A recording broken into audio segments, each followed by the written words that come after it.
এই গাইজ অনেককে দেখি প্রফেশনাল ছবির জন্য অনেক চেষ্টা করেন বাট তবুও মন মতো প্রফেশনাল ছবি মেক করা পসিবল হয় না। আমরা আজকে ছোট্ট একটা প্রম্পটের মাধ্যমে চ্যাট জিপিটি দিয়ে কিভাবে প্রফেশনাল ছবি মেক করা যেতে পারে এটা ছোট একটা টেকনিক দেখবো। চলেন স্ক্রিনে চলে যাই। ওকে, সো সবার আগে আমরা গুগল ক্রোমে যাব। যাওয়ার পরে সেখানে চ্যাট জিপিটিতে ঢুকবো, chatgpt.com। সো এখানে দেখছেন প্লাস আইকন থেকে আমরা যে কোনো একটা ছবি নিয়ে নিব। নেয়ার পরে যে কোনো কিছু লিখতে পারি, এটাকে প্রম্পট বলা হয়। So make it professional and suppose corporate style, এটা আমি আপাতত লিখতেছি। এটা ছাড়াও যে যত ভালো প্রম্পট লিখতে পারবেন তার জন্য তত ভালো পিকচার জেনারেট হবে। সো এটা আপনার উপরে ডিপেন্ড করবে, আমি জাস্ট আপাতত দেখাচ্ছি।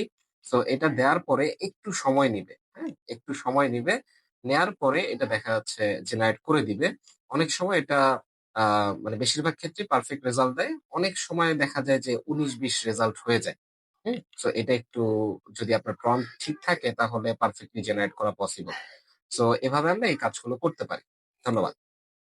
এ সকল আরো ছোট ছোট ভিডিওর জন্য আমাকে ফলো এন্ড সাবস্ক্রাইব করে রাখতে পারেন। ধন্যবাদ।